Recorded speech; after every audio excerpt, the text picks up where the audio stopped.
Where do we start with this great man? I would like to say, for those of you who don't know who Varian Fry is, he is an American, a Connecticut hero. He lived among us and worked among us in Ridgefield, in Greenwich, in Reading, and Wilton, teaching. Yet no one seems to know his name. They do know Oskar Schindler, who was not an American. So let's put everything in perspective. I hope at the end of the evening, with your signatures on the petition that was passed around, we can finally give Varian Fry the honor that he so deserves. Okay, let me give you a little background about this man. He was born in Harlem on 150th Street. His father, Arthur, was a stockbroker, and his mother was a teacher, but very often ill. The house where he lived in Ridgewood, New Jersey, they later moved to Ridgewood, New Jersey, was his two aunts, unmarried on his mother's side, came to live in the house as well. But his very favorite person of all was his grandfather, Charles, a social worker who lived in Brooklyn. And his grandfather greatly influenced the boy.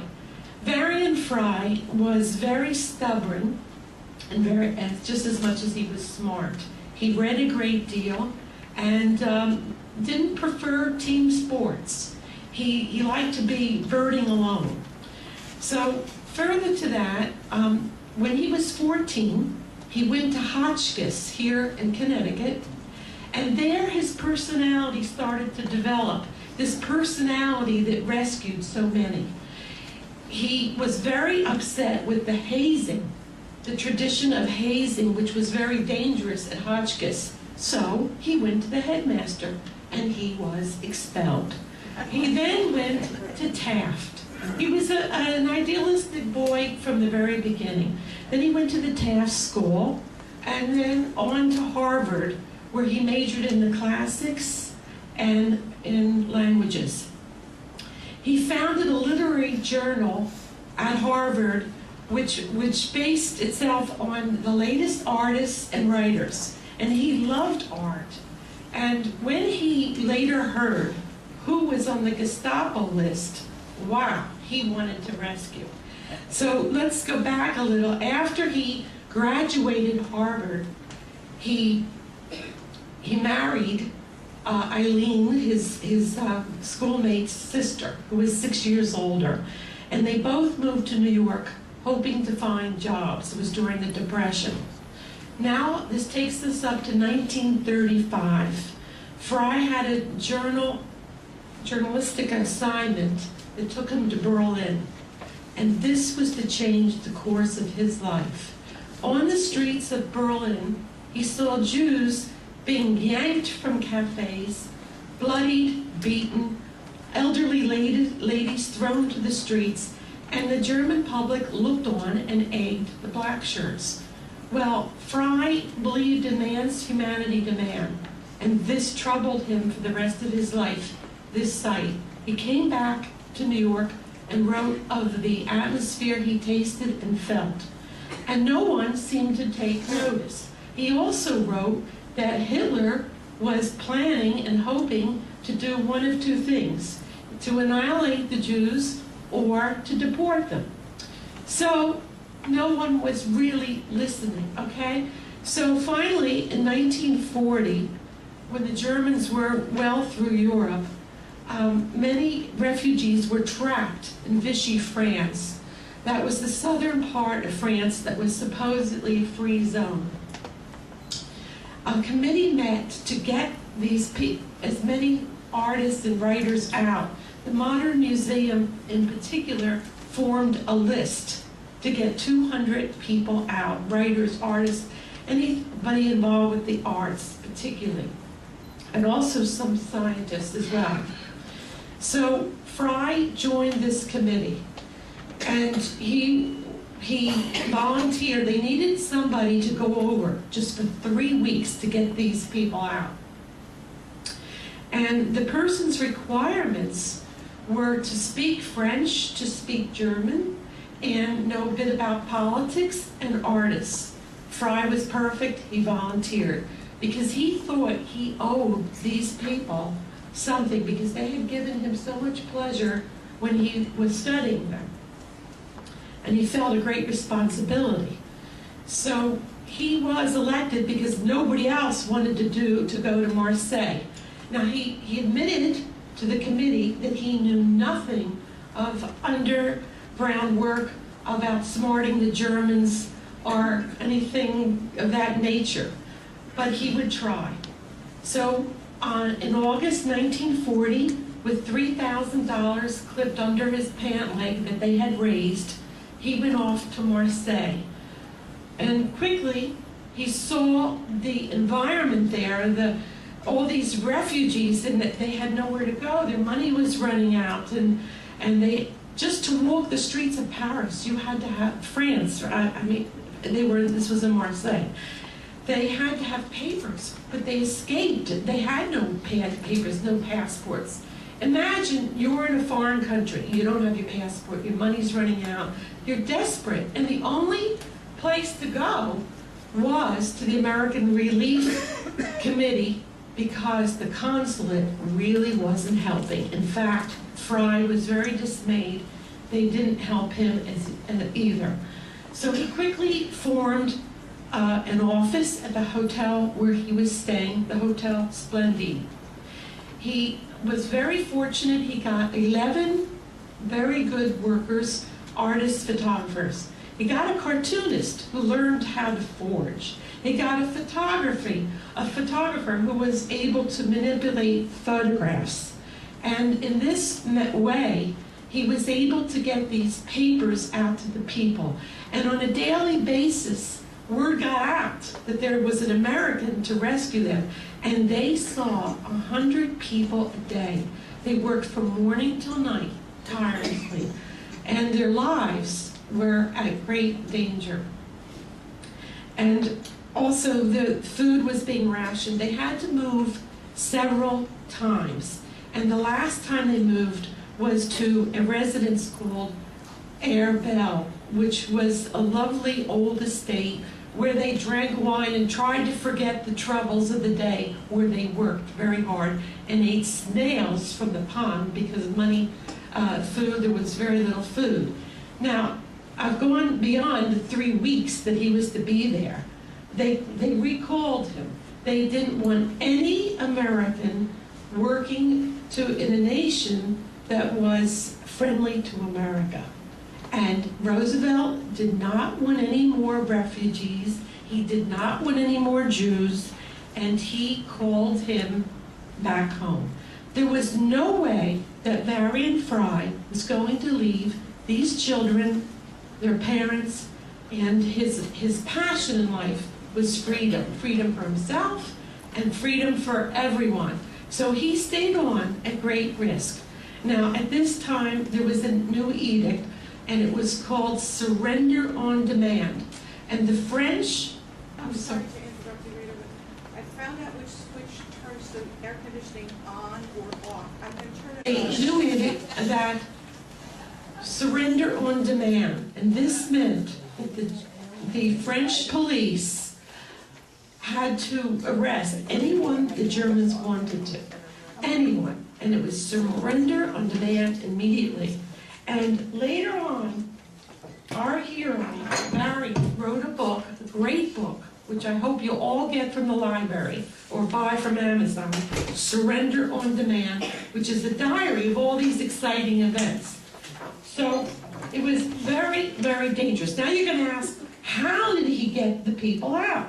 He wanted to use boats and ships. However, the Germans and the Italians were patrolling the Mediterranean. The only thing left for him was to get them through the Pyrenees. And our dear G is here, went 4 days through the Pyrenees, and you will 5 days, and you will hear her story. Now, Fry, for the young, they could get up there in a day. But for the elderly, they had to use other routes, and it took 4 and 5 days. Also, he had two guides in his office, Lisa Fritko and her husband, Hans. And this book is a thriller, Escape Through the Pyrenees, which she later wrote. They finally got to Cuba and then the States. So you see, I'm really involved with this subject. Another curious thing, the police were very often visiting the office. And so during the day, what they were doing was giving out money and relief. That was all legit. But at night, they had to decide who was going to leave the country illegally. So they all went into the bathroom and they flushed the toilet and put the water faucet on so that eavesdropping would not be taking place. And other curious things that this brilliant guy came up with, to get notes out, they would take thin paper, wrap it up in a condom, put it in a slit tube of toothpaste, and that's how they got notes out with the refugees fleeing across the mountains. In all, he didn't save 200, he saved 2,000 people, as many as he could. When he came home, unfortunately, the office, the American Rescue Committee, which later became the International Rescue Committee, and later Paul Newman was president, Fry was not very well respected. He had disobeyed the president's orders. He was ordering people in the office, look, the limited crew left in Marseille, they need help. And the office did not appreciate him telling them what to do, because they'd been doing whatever they'd been doing for some time. But then the government said, if Varian Fry is still in the office, we are not going to issue any visas. So he really was person non grata, and he left the office and got some writing jobs.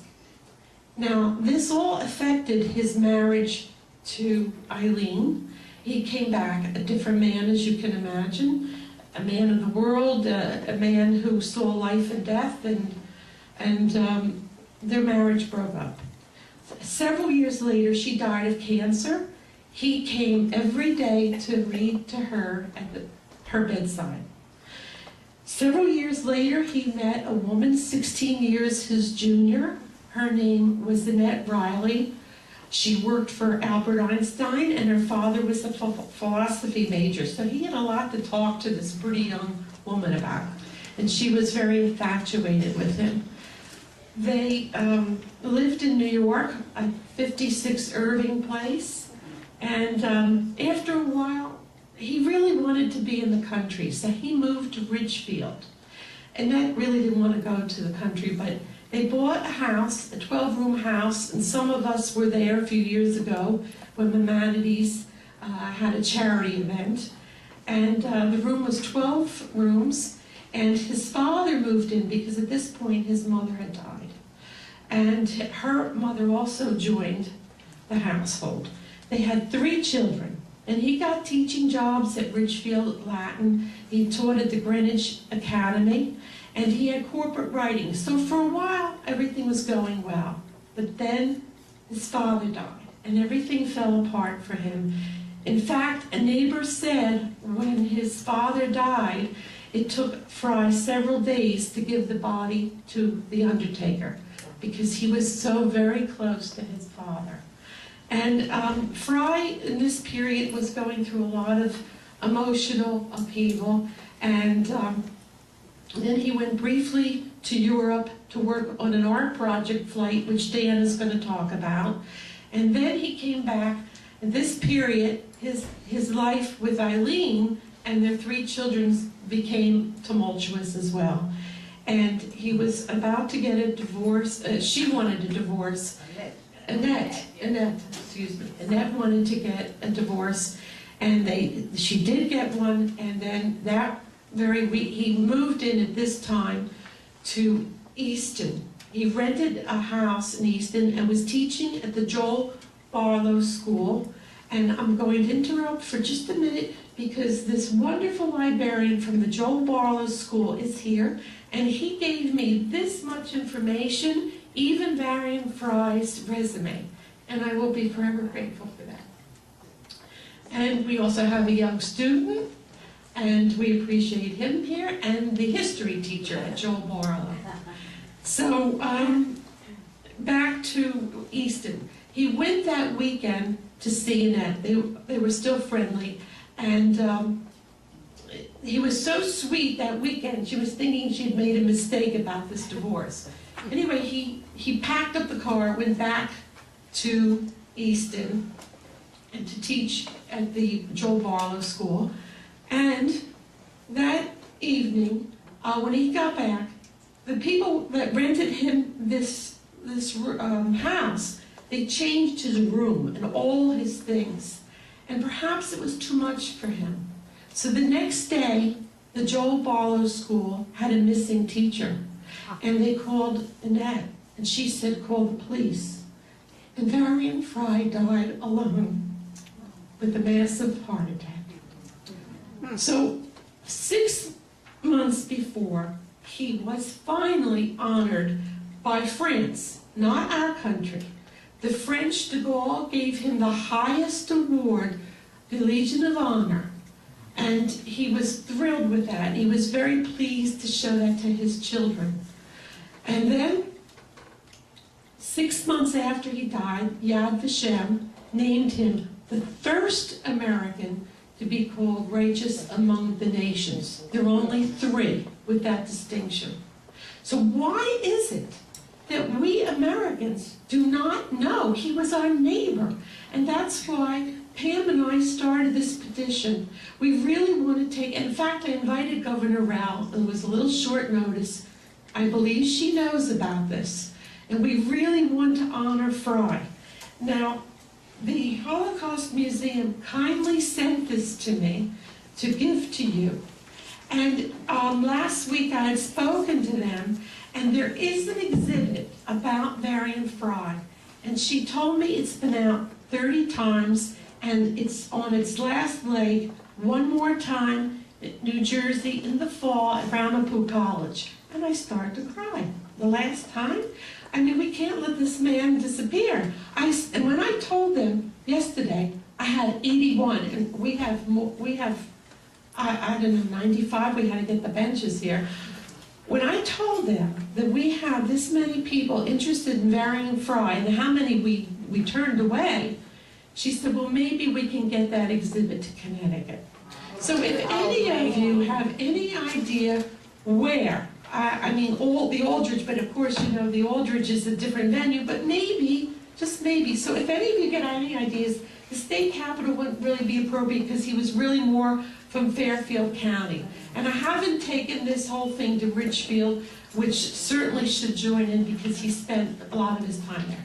So without much more to say, because we have some fascinating speakers here, Jeez and Dan, I thank you so much. Be sure to sign the petitions, and let's all keep the name of Varian Fry alive.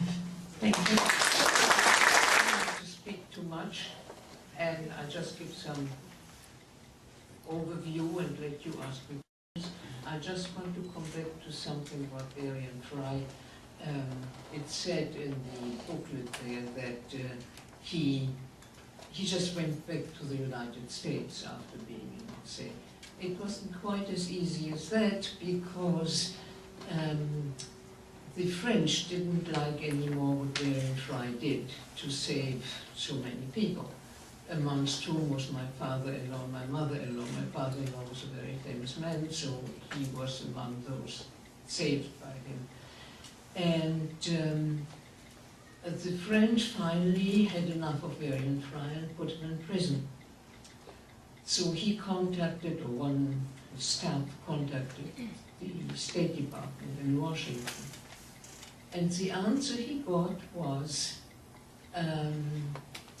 well, if you promise never to do any kind of work like that anymore, we will take you back. But if you do not promise to stop, we won't let you back in the United States. So he made a bargain, and they admitted him back to the United States, but he had to give up any rescue works that he had undertaken. So that was pretty rough. So otherwise, of course, I knew Varian from my husband, and we knew Varian Fry personally, and liked him a lot. He was a very quiet man, and when you saw him, you wouldn't think he did anything extraordinary in his life. And he was very friendly and very efficient, and of course was well liked by everybody, and he had a staff who were really not only helping him a lot, but protecting him. So that now I'm supposed to talk about Your life. about my, well, yeah. Sorry about that. Well, as you hear by my accent, although it's 100 years ago, I was born in Berlin. But we moved to Paris in '33 as soon as Hitler came to power. Hitler came to power in January of '33, and we left 2 weeks after he came to power. Most Jews in Berlin thought, well, he's not going to last, this is going to be a few weeks and that's all. And my father was very smart. He said, no, we have to leave, because if we don't leave now, no Jew is going to survive. So we left, we went to Paris, and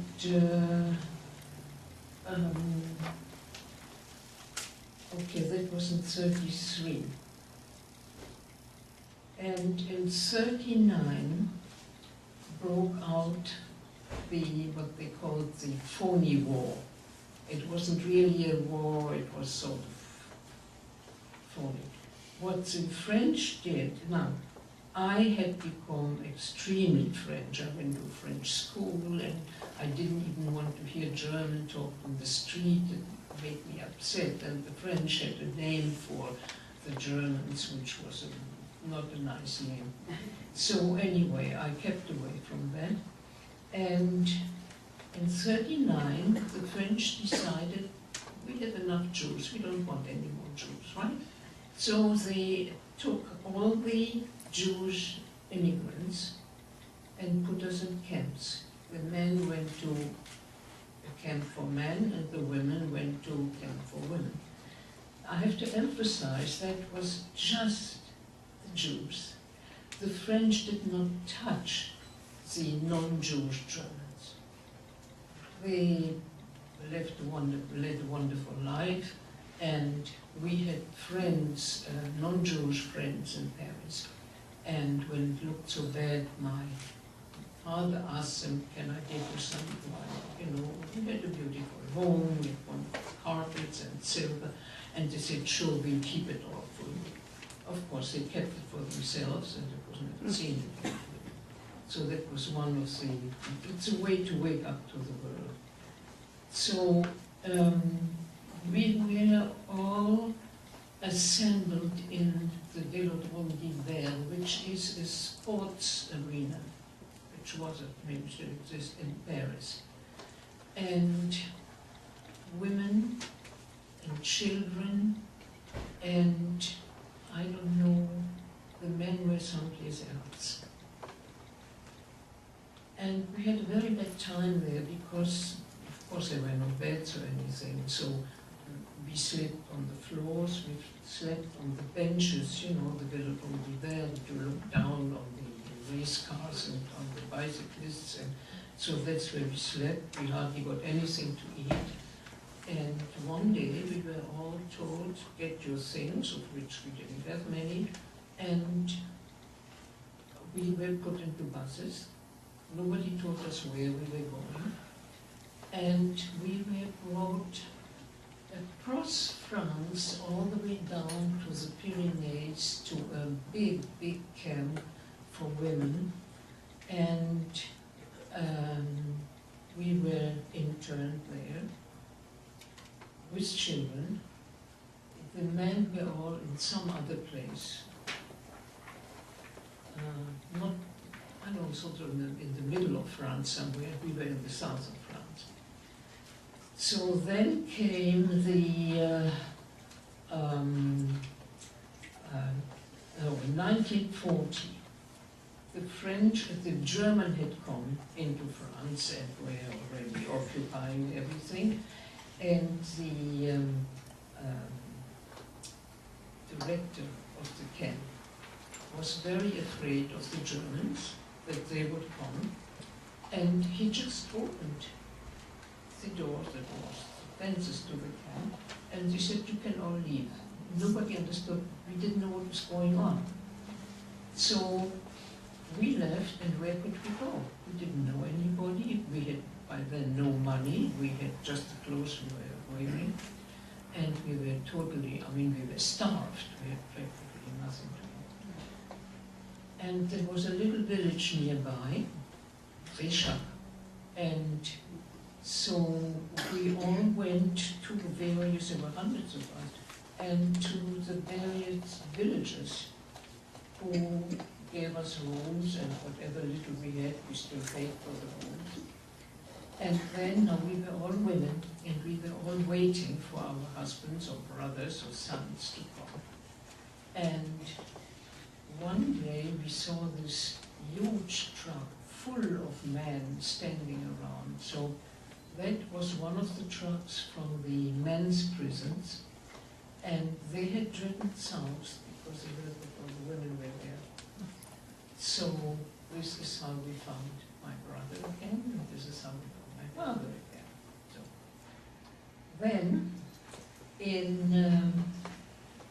somehow in the 40s, my parents-in-law were very good friends, and my parents-in-law had a son, and the son was 17 years older than I, and somehow it was love, and we got married. So we were married in 41, and in Marseille. Now, the mayor of Marseille was very pro-German, and he sent people over to Germany, which of course they were killed immediately. What the Germans were to do with that. And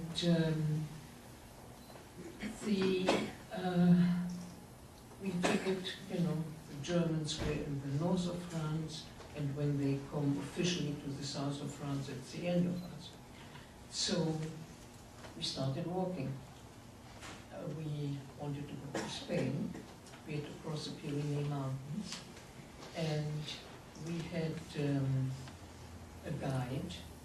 These were Spaniards, and they had fled Spain because of Franco.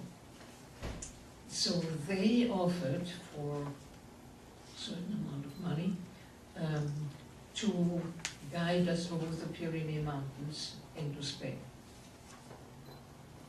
And on the first day, the end of the first day, this guide, we were just a small group, so it was just my husband, myself, my brother, and one other couple. And so they said, well, we're very sorry, but we have to go back home to Marseille, but look, over there is Spain. Fine, and they disappeared. It took us 5 days and nights to get to Spain. And we finally saw the church. We were very hungry, and there were grapes on the, whatever you call it. And the grapes were, of course, not ripe.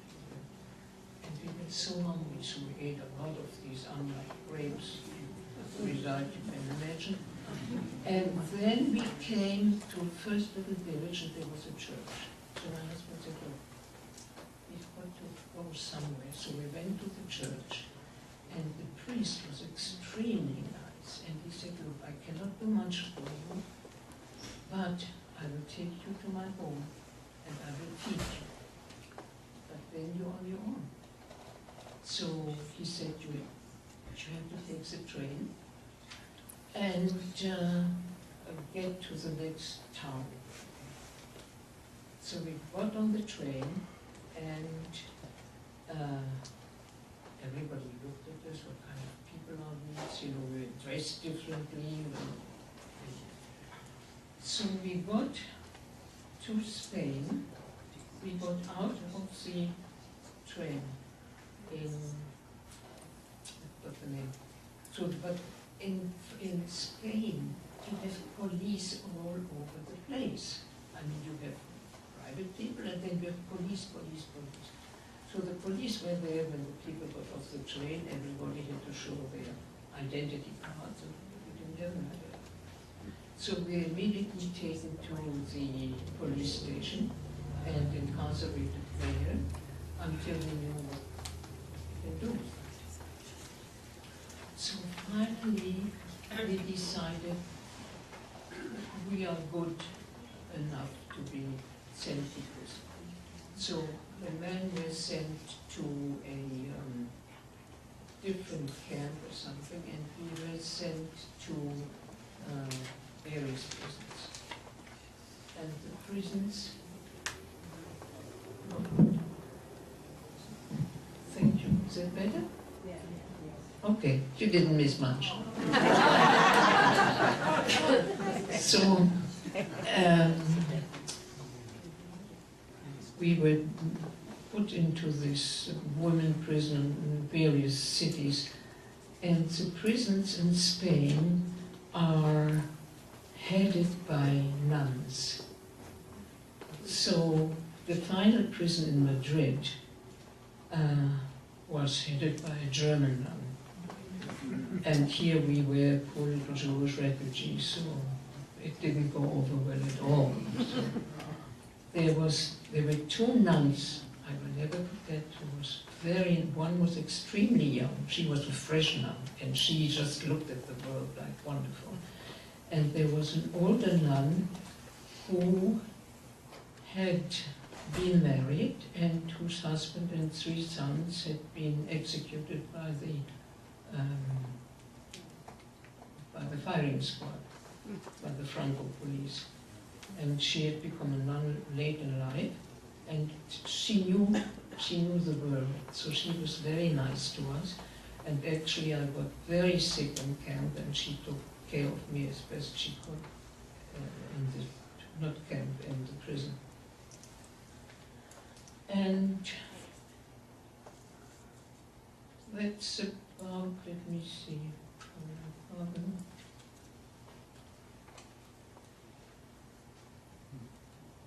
no, well, the rest is when we came here and things were difficult, and I had a daughter, and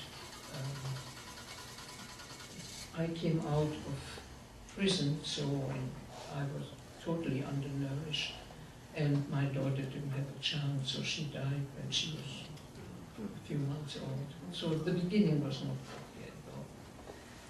And so that's about the best I can do. So any questions, I'll be happy to answer. Is the story of the woman who was about to be executed and she gave you all the faith? Oh yeah, well, it was in the prison in Madrid. And you know, in Madrid there is no other religion, everybody is Catholic.